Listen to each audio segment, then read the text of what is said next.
Relocating for a job is a major financial decision that goes beyond moving expenses. It's important to consider the cost of living differences in the new area, including housing, food, and healthcare.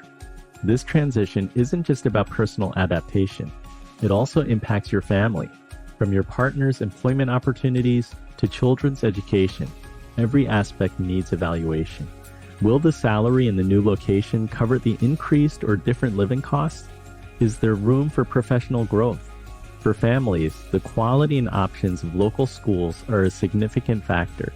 Relocation might mean better education opportunities or the need for new adjustments. Healthcare is another crucial consideration. Each location might offer different healthcare benefits or require new insurance plans. Relocating isn't just about a new job. It's about adapting to a new community and way of life. Weighing these factors ensures that your move is not just financially sound, but also enriching for your personal and family life.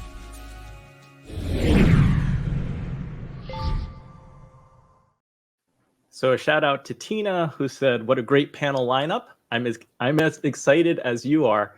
I don't know what it was about this morning. I was reading a lot of articles. I don't know what I was doing, but I was just reading an article about Gen Z workers and how many are unsatisfied with their jobs compared to their Gen X colleagues.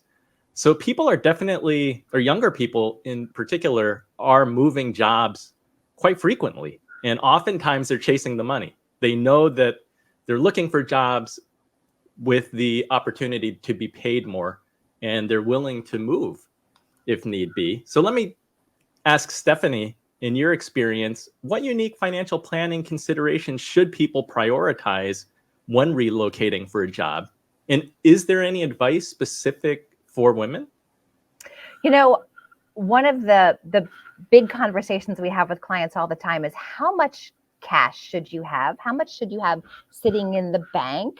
Which people often are surprised about because we're, financial advisors are supposed to be the investment people. But it's really important to know, on a regular basis, how much cash you should have. And then anytime there's looming uncertainty, like a potential job change or a move where you could have maybe an interruption in income or higher expenses due to the move, we always recommend you have extra cash, right? Whatever your usual cash cushion is, build that up for the months before the move, because things are always going to cost more than you expect. There's going to be unexpected things. And hey, if you get through it and you didn't use as much cash as you thought, awesome, then you can reinvest it. But that's one thing we always talk through. Any guidelines on how much that cash should be normally and then what it should be preparing for a job change? Normally it's a custom conversation, but we start with that standard rule of thumb, 3 to 6 months of your living expenses just to have in the bank in case something blows up, right? In case your office gets swallowed by a sinkhole or, all of a sudden you have expensive dental work that's not covered. So kind of the 3 to 6 months. And then, of course, we always talk with people, right? If their job is somewhat uncertain, or if they're on commission instead of salary, or if they're self-employed, then we always up that number. Definitely a case by case. Mary Beth, what are some common oversights that people make when estimating the cost of living adjustments for a new area? I'd say if you're relocating to a different state taxes is often overlooked in terms of, are you going to, from a state tax, income tax free state to, are you moving to California, for example, and then you're going to see a big increase there. I think that's a big one. The other one is the benefits. A lot of people, as a financial planner, a lot of clients don't actually know what their true benefits package is. What is all of the free money that you might be leaving on the table, and how much of your health insurance, for example, does your employer actually cover at this point in time? How much of a match do you have on your retirement plan currently? And then what is the offer on the other side? So I think the overlooked aspects typically come in the form of benefits in terms of tax savings and in terms of an actual, as Stephanie mentioned, in terms of the actual cost to relocation. So there is going to be somewhat of a break even. You might think in your mind, hey, I'm going to make $40,000 more. But once you factor in taxes, benefits adjustments, if you're having to move or, whatever the relocation costs are, if they're not supplementing it, it might take a bit to recover or to break even on what you have to invest up front to make that change.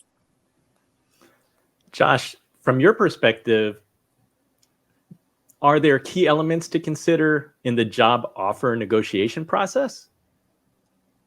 Yeah, I was thinking about this not only from that component and all the financial stuff, but also a piece of this is on the emotional aspect of it. We moved. It's interesting that we're having this discussion today because we moved exactly 10 years ago today to Dallas from Michigan. And when we moved, I remember I was kind of leading the pack, right? I went ahead of the family and checked into the apartment. We were moving into an apartment from our house. And I remember walking into this apartment feeling like, what a letdown, what a step back in terms of, you know, my ability to provide for our family, of like, how did we go from this beautiful house that we lived in to this teeny tiny apartment, and then kind of grappling with that and recognizing, hey, it's going to be okay. And then thinking, okay, this is only like a 3-month deal and we'll be out of here soon. We stayed in that apartment for 15 months. So before we found our house, which is great now, but I think back to that and I think like how I felt about it, but then also all of the stuff that I thought was going to happen super fast, like, oh, the actual move was going to happen in 3 days, and it took 2.5 weeks. And I thought that the change from apartment to a permanent house was a couple of months, and it was like, no, that's 15 months.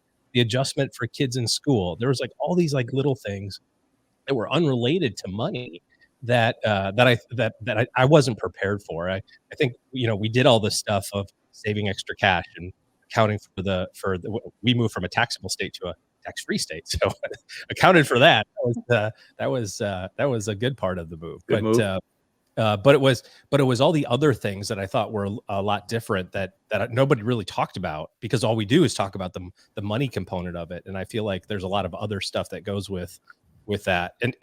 And also thinking about like all of the other, you know, all of your friends and the things that you normally do, like you go to the coffee shop or you go to the gym or you go to the grocery store, and like kind of your daily rhythm is just all brand new. It's a whole, I think you have to give yourself a lot of grace around the transition. It sounds almost like a renovation. It's like, it's going to take longer. It's going to cost more. I did one of those too. Managing your expectations. I don't advise any of these things actually, but yes, it's good on the back end, the renovation for sure. You're renovating yourself. I'd like to, Andy, pile on to all these comments, because I think this conversation so far has been so good. You know, on Stephanie's point about having cash, I've moved several times, and every time I think I'm going to go to Lowe's once when I move into the new house, and I maybe go, I don't know, 86, 87 times. Like I feel like by the time I'm done with the Lowe's and all the changes I want to make to my new house, whatever it is, like all the little tiny surprises add up so much. I feel like that old show Cheers, you know, where the guy comes in and everybody goes, Norm. Like I felt like I went into Lowe's and everybody goes, Joe, you're back again. I wish they had frequent flyer miles. And, you know, to Mary Beth's point about just the relocation cost, one thing that we found out in 2 of our moves is that on one of those moves, relocation cost was not covered and we didn't question it. On the second move that we made, we just asked for it as a negotiation tool during deciding whether we were going with this new company or not, and they covered it. And it was during that second move that we realized that that is something that a lot of people don't ask for, these relocation expenses that you can totally put on the table with your next move. And then to Josh/OG's point, I always call him OG, so I'm probably going to do it all day today. I love the fact that he moved into the apartment, even though it was tiny, because a huge, huge mistake I see people make when they move to a new town, and I've seen it over and over and over, is you move to the new town, you have no idea what the vibe is in any part of this new place that you've moved, and you buy a house because it seems really affordable, or it just, but you know nothing. And then you realize you're living on the opposite side of the town that you really wanted to be in. You're not in the school district that you should have been in. So I love the fact that for 15 months that OG and his family stayed in this apartment to get a feel for the area they were going to be, and then make a much better decision later on down the road. It's so disorienting too when you move to a different community, because sometimes you don't even really appreciate it. we moved from Metro Detroit to Dallas, which is like moving to all of the people in the state of Michigan into, you know, one area. All the population of Michigan can fit into the DFW Metroplex. And it's a different, to your point, it's a different vibe. So you look at the commute, right? My wife was working downtown. We're like, oh, that's like 15 miles. That's pretty reasonable. And then you talk to people and they're like, oh my gosh, you live where? That's going to take you 45 minutes each way. And you don't really factor that in because you don't have a sense of what's going on. And every community is like that, whether that's, you know, the school district or or how close it is to the grocery store or whatever. You don't really feel that until you've just kind of been there for a while and kind of lived your life and see what you like and what you don't like. That's great advice. It does often take firsthand experience, and it takes a little time to really understand a new place. Let's go to segment 2.